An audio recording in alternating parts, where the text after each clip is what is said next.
Hello, everyone, and welcome to today's show. I'm your host, Zach Drew. And I'm Andrew Bellers. The last few weeks, we've been talking about critical race theory.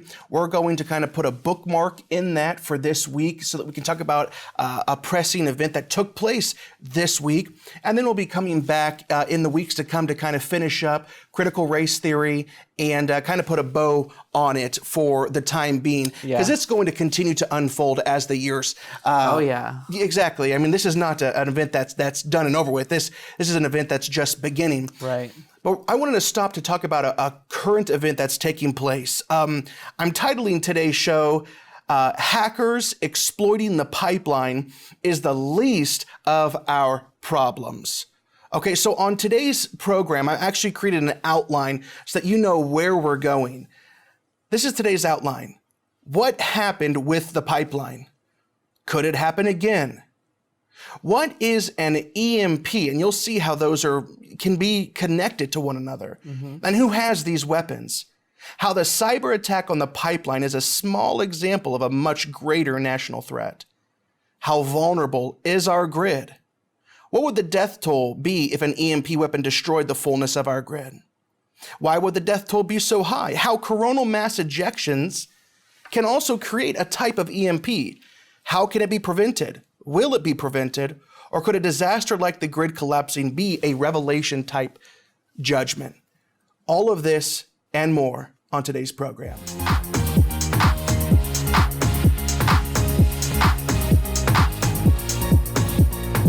Try to keep up on today's program because we are going to be doing kind of a rapid fire, talking about material very quickly because there is so much to cover and I don't want to make this into two shows.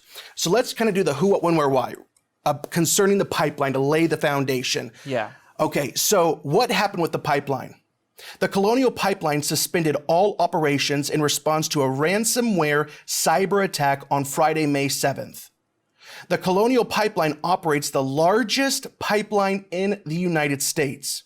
It transports approximately 45% of all fuel consumed on the East Coast. The pipeline system runs from Texas all the way to New Jersey. And as you've seen on the news, this has had a huge impact. I mean, these are just the numbers as of yesterday. 17 states and Washington, D.C. declared emergency declarations to address fuel shortages. 71% of stations in Metro Charlotte, over 61% of Wilmington, North Carolina, 72% of gas stations in Metro Raleigh, 37% of Myrtle Beach, nearly 60% of stations in Norfolk, nearly 60% of gas stations in Metro Atlanta are all without gasoline. They have no gasoline. That's right. And amongst Atlanta, Georgia, Florida, South Carolina, North Carolina, Maryland, and Virginia, there are thousands. I mean, we couldn't take the time because just between two states today, there were over 5,000 stations that totally had out of gas. No gas at all. Thousands and thousands and thousands, totally out of gas. Why? From one singular cyber attack on one pipeline. Yeah. And maybe this is going to be new information to you. This is not what we're talking about today. Is not new information to me. I literally had to dig through over 100 pages of research that I've done on this subject over the years. Yeah. The devastation that took place, 17 states looking for gas, thousands of gas stations, one cyber attack, okay, on one pipeline. So who did it? The FBI confirmed that DarkSide ransomware was responsible for the cyber attack of the Colonial Pipeline network. So they hacked into their computer systems. First surfacing on Russian language hacking forums in August 2020, DarkSide is a ransomware as a service platform that vetted cyber criminals can be used to infect companies with ransomware and carry out negotiations and payments with victims. And a lot of people are worried that there's going to be multiple attacks. So in response to public attention to the Colonial Pipeline attack, the DarkSide group sought to play down fears about widespread infrastructure attacks going forward. So the very terrorists themselves are saying, hey, cool it. You know, yeah, right? and this is what they said. We are apolitical. We do not participate in geopolitics.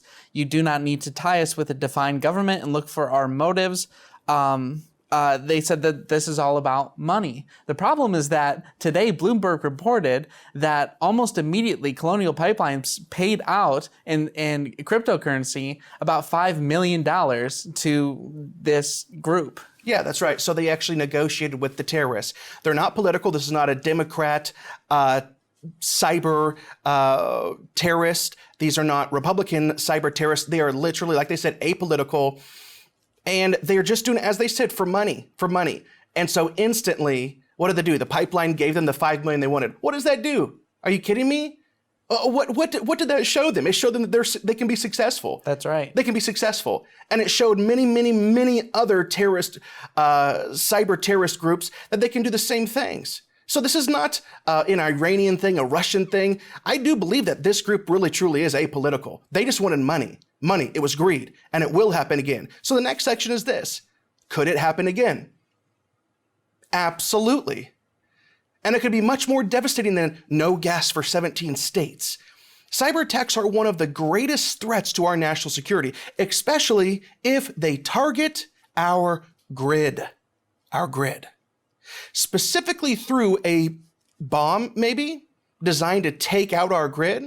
And I'm talking about an EMP weapon. So what is an EMP?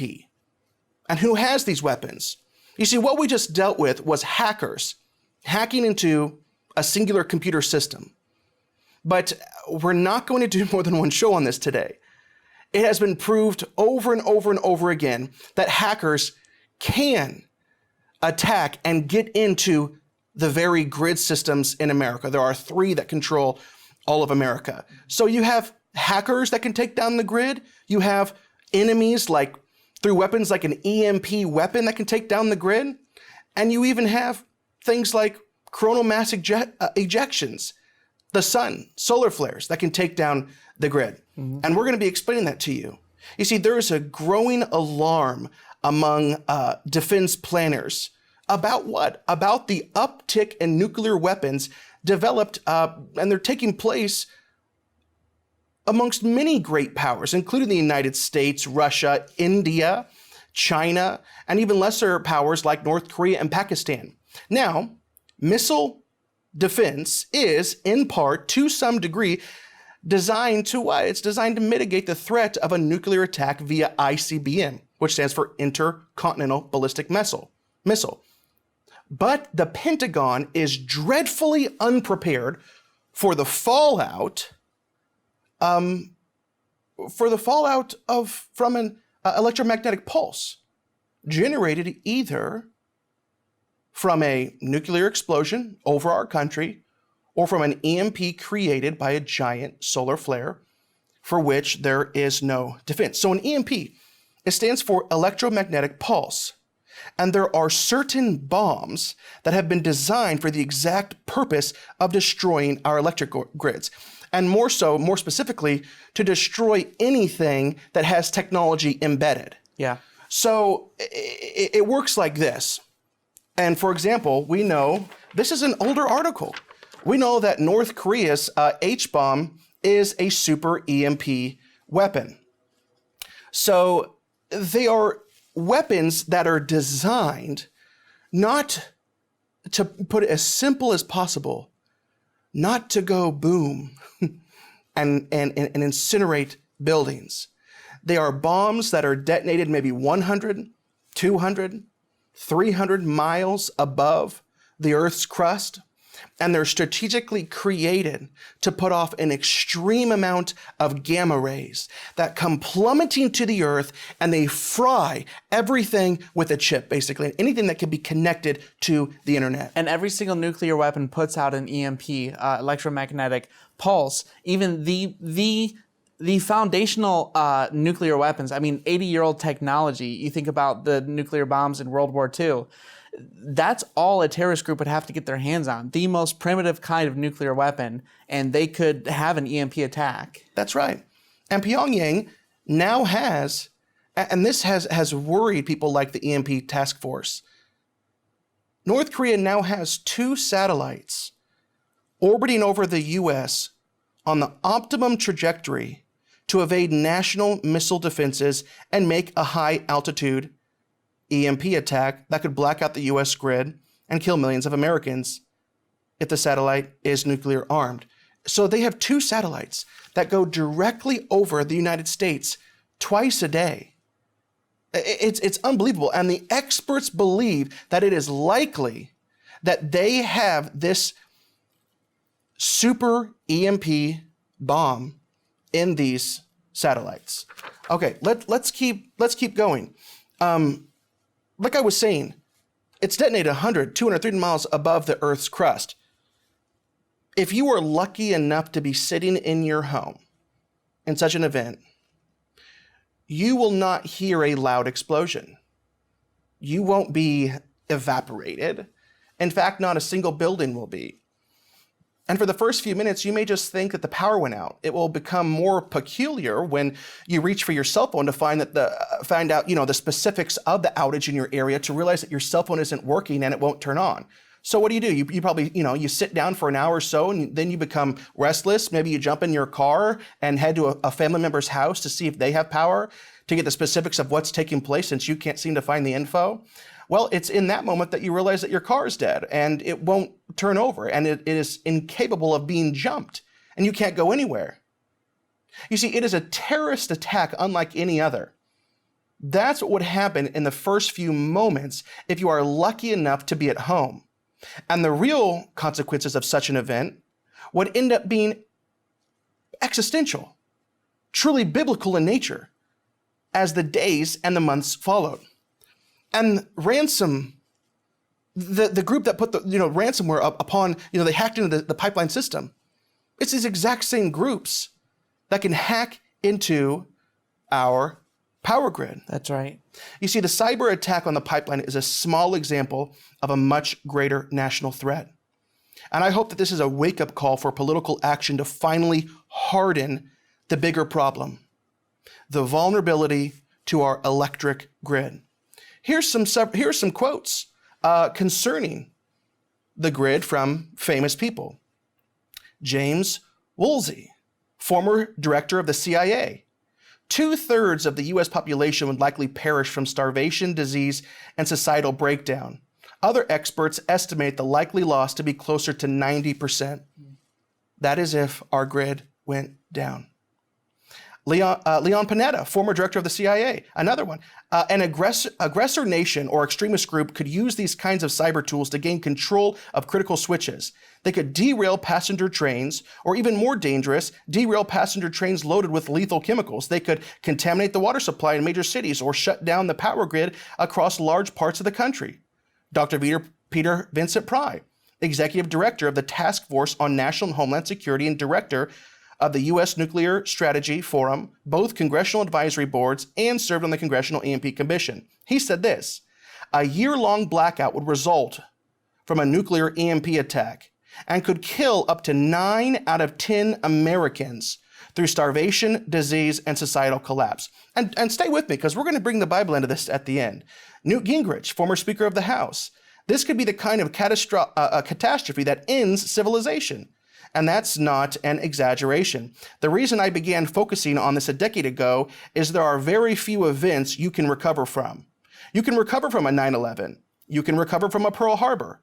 This is really different, Gingrich said. This creates such a collapse of our fundamental productive capacity that you could literally see a civilization crash and tear itself apart fighting internally.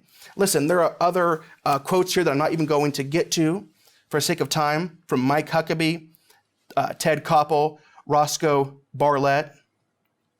I want to get to this. And I'm doing this show right now because it's on the hearts and the minds of many, many people in the United States that went and filled up their gas tanks, the thousands of people that could not get gas at the gas stations along the East Coast. People are awake to it right now, that this was caused by a singular group that hacked into one pipeline. Mm-hmm. And I want to take advantage to raise awareness of the true devastation that we are living in at all times. Yeah. It is a testament to God's sovereignty, that He is in control of all, that an EMP event has not yet taken place, or even a solar flare since the advent of the internet has not taken place that would destroy such our infrastructure. Yeah. It's a testament to God's sovereignty. And I do believe that there will be a day that it will happen in the future.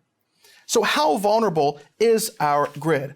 Well, here's a clip of Judge Janine from a couple years ago.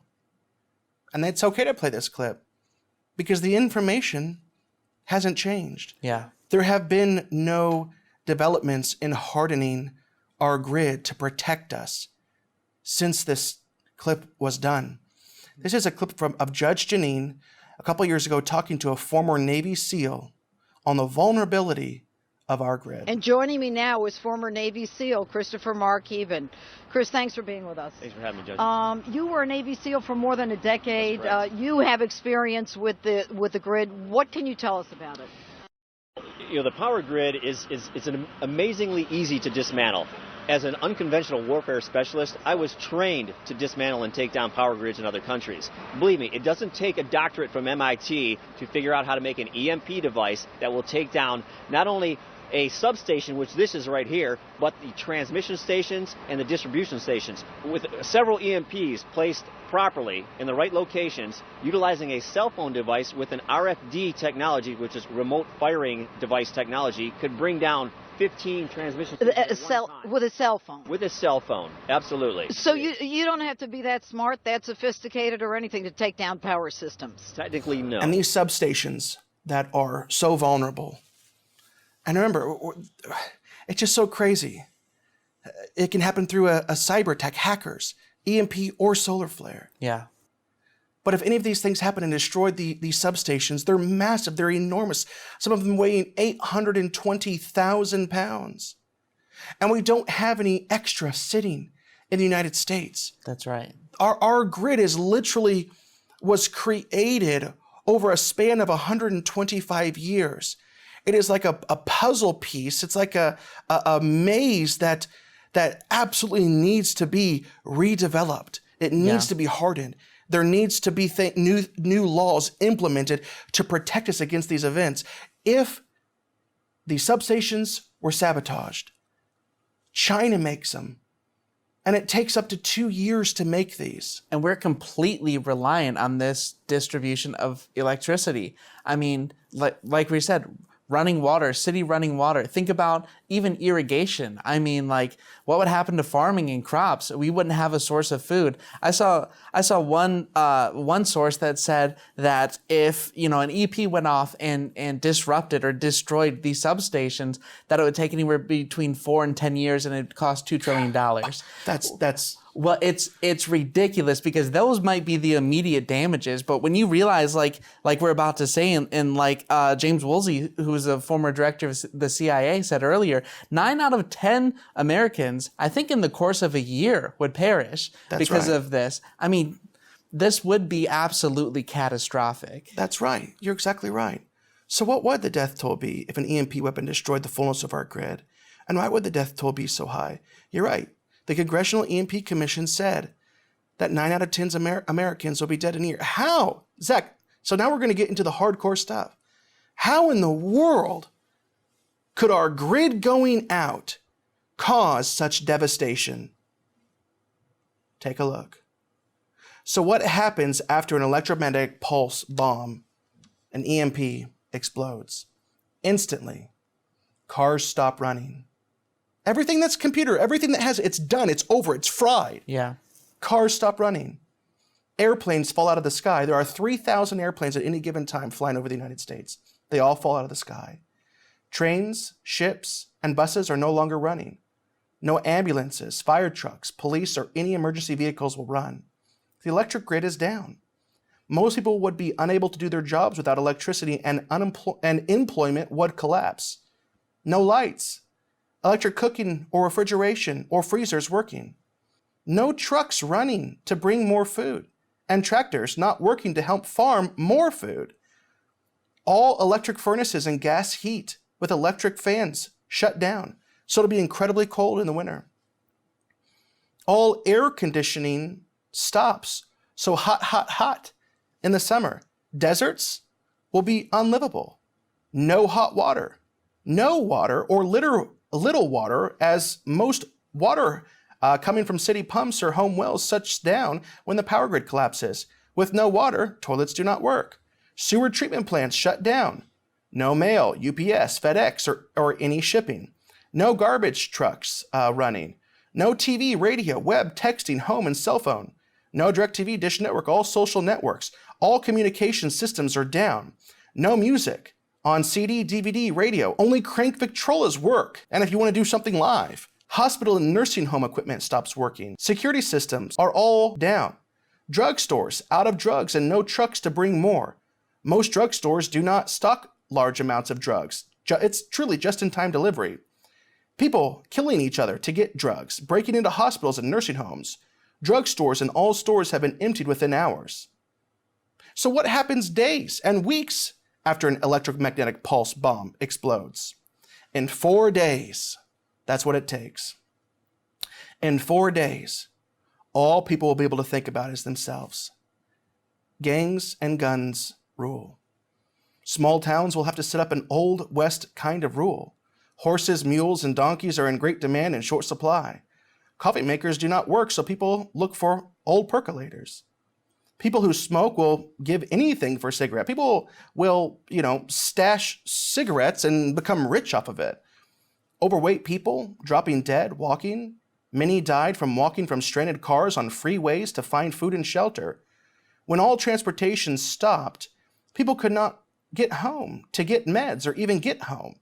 People are dying like flies. Doctors are hard to find, and everyone is trying to survive. Those who are leaders meet to try to save the town. Decisions like, should food be taken from those who have some left, and how they will distribute food they are able to obtain. Toilets fill up and do not flush, so holes are dug and screened off for toilets. People are dying daily, so massive holes are dug to bury the dead in mass graves. Many people won't know what caused the power to go out, and there was no news. Only a few people suggested EMP or even knew what EMP meant. Martial law will be declared. Towns are burning and no water to put the fires out. People by the millions are heading out of towns to find food, shelter, to head for the hills. People, outsiders from the highway, storm the small towns looking for food, and riots break out as hunger grows. People who would have died years before, who are being kept alive by their doctors, medications, and medical equipment, are all dying at once. Many are committing suicide. Towns have to close off their cities, so many people pouring in to find food. If they do not limit any more from coming in, all the town's people will die. They're killing each other to get into town where they think there is food. They must get it together. Food is running out. Medicine is gone. So many dead, no heavy equipment to dig pits to bury the dead. They have to do it one shovel at a time. We'll be saying, God help us. We wish we had all been ready. Yeah. Well, doesn't that just make you feel all warm and fuzzy inside? I mean, my goodness. It literally is, whenever I read things like that I am grateful. I do believe that, like I said, that these things will happen. I think that it is just providential of God, that he is sovereign, that it hasn't happened yet. But I believe these absolutely are end-time events. And I'm not scared. You want to know why? Because I have the cognitive reasoning abilities to study the word and to grasp that this life is but a vapor. That's right. Right? Yeah. And these are signs. These will be signs of the times. It'll be a crazy world in those moments. And I believe that we should be prepared for these things.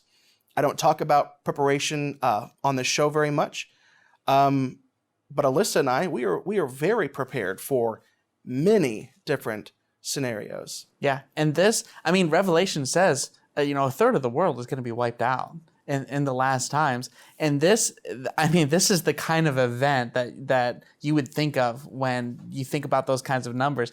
This next article, yeah, and we're gonna have to fly through this article. When you read this, this really is end time. This is Revelation type events.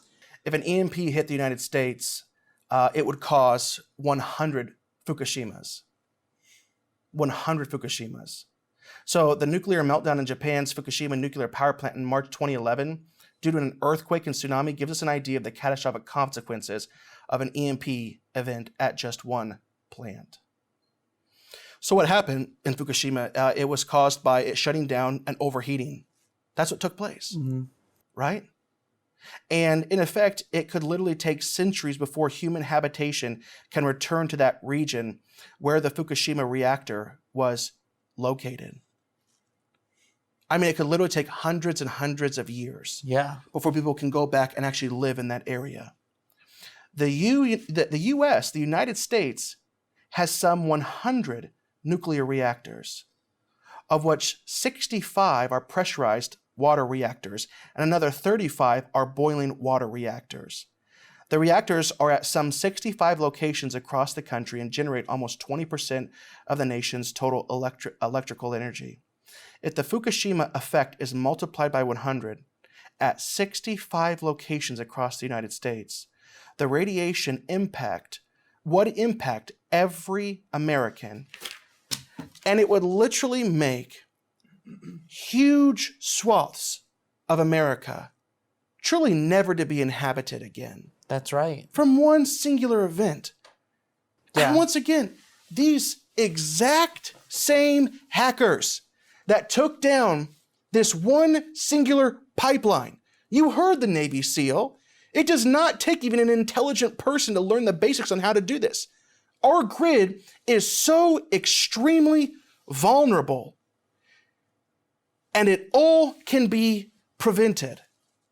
It can literally be prevented. The EMP task force presented this to Congress. The first time they presented it was in 2008 to harden the entirety of our electric grid, to protect us not only from cyber attacks, not only from EMP, not only from coronal mass ejections. To harden the grid, it would take $2 billion. The same amount that we give in aid to Pakistan each year. And Andrew, we're already over time, so I'm just going to say this one section, if you don't mind, about the coronal mass ejections. Yeah. The coronal mass ejections have the exact, the sun goes in 11-year cycles, right? And during the peaks of these cycles, there's a lot of things going on upon the sun. It emits solar flares, and it emits something much more radical called coronal mass ejections, CMEs. In 1859, it's called the Carrington event. We had a crazy CME that hit the Earth. Luckily, there wasn't a lot of technology, but the effects you can read about in history. They're in history books all over the place. Scientists warn that that type of coronal mass ejection will hit the Earth once every 100 years. And it has the exact same outcome as an EMP, but not over just certain areas of the Earth. Because as the Earth spins, the CME would literally take down the entirety of the world's electronics, the entirety of the world's grids. We have nearly missed it. We barely missed a CME like that in 2003, another one in 2012. And like I said, scientists believe that it will hit the Earth once every 100 years. And the last time that happened was in 1859. In 1859. So for $2 billion, America could absolutely harden their grid. So can it be prevented? Yes. Will it be prevented? I don't know. Yeah. It's become political. Or could a disaster like the grid collapsing be a revelation event? You see, we can see from Scripture that there will be a lot of strange things happening, talking about CMEs, in the sky, in the sun before Christ returns. Acts 2:19-20 proclaims, I will show wonders in heaven, that's the sky above, and signs in the earth beneath. Revelation 6:12, and beheld, when he had opened the sixth seal, and lo, there was a great earthquake, and the sun became black as sackcloth of hair. Revelation 8:12, and the fourth angel sounded, and the third of the sun was smitten, and the third of the moon, and the third of the stars. So we can see that strange things will be happening in the sky, in the sun. Luke 21, which remember, Matthew 24, Mark 13, and Luke 21 are the same stories, just taken from a slightly different perspective. So in Luke 21, Jesus says, there will be signs in the sun and the moon and the stars, and on the earth distress of nations in perplexity because of the roaring of the sea and the waves, people fainting with fear and with foreboding of what is coming on the world. For the powers of the heavens will be shaken, and then they will see the Son of Man coming in a cloud with power and great glory. Now, when these things begin to take place, straighten up and raise your heads, because your redemption is drawing nigh. When? Whenever we see these massive natural events, and even talking about an EMP. I'm not saying that Revelation 6 is talking about that, but that could very well be a part of Revelation chapter 6 whenever it speaks of the red horse, the horse of war. When he opened the second seal, I heard the second living creature saying, "Come and see." Another horse, fiery red, went out, and it was granted to the one who sat on it to take peace from the earth, and that people should kill one another, and there was given to him a great sword. So I know that we just blew through that material incredibly quickly. And what I want to say is this: you need to get prepared. Yeah. You need to be prepared physically. You need to have the food and the water and even, guns and ammunition. You need to be prepared, because these things will happen. And I believe that we will see these type of things within our lifetime, because I believe that we are that close to Christ's return. But also, I want you to know that we should be prepared. But I've studied these things just out the wazoo, and I have no fear of it, literally none. And if you have any fear of these things, I think that it's just a clear indication that your eyes are in the wrong place. If your eyes aren't fixed upon Jesus, you have reason to fear. But if your eyes are fixed upon Jesus and you know what can happen, then do what you can, prepare. And once you've done what you can, you stand. Once you've done what you can just sit back and trust the Lord. And no matter what happens, it is a part of his will. Yeah. It is a part of his will. So get prepared, but don't have fear. And always keep in mind that we're pilgrims of this world. We're right. here for a little while and then we're gone. This life is but a vapor compared to eternity. This life is but a vapor. It is a mist, James tells us. So focus on those things as well. Be prepared, but more importantly, make sure that you've called upon the name of Jesus. Amen? Amen. Listen, there is one thing that I want to talk about before we go. And I'm going to ask that if you guys could please pray for my father-in-law, Robert Lamb, my wife Alyssa's dad. You've heard me talk about it before, that he needs a liver transplant, and it's gotten incredibly serious. My wife, she sent me some of the specifics so that I could share it with you and ask that you would pray for her dad, my father-in-law, Robert Lamb. He's in the ICU for fluid buildup as a side effect of cirrhosis of the liver. The fluid is crushing his lungs right now, causing difficulty breathing. His blood pressure is very low and not stable.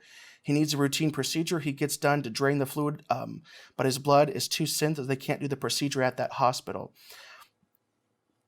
Last night, he was just life-flighted to a large hospital with access to better doctors and procedures. They are trying to do the procedure as soon as possible if all the tests end up going okay. They just sedated and intubated him so he could breathe. He is suddenly weighing in at only 130 pounds. And a year ago, he was, probably right around 200 pounds. And he's weighing in at 130 pounds right now. We are praying for a liver donor match, and we are praying for this situation at hand to be resolved so that he can get a transplant. So just pray with me, agree with me that the Lord's will would be done, and that Robert would have many more years on this earth. He's only 55 right now. So pray with me and keep my family in your prayers. Hey, listen, we love you guys, and we'll see you next week.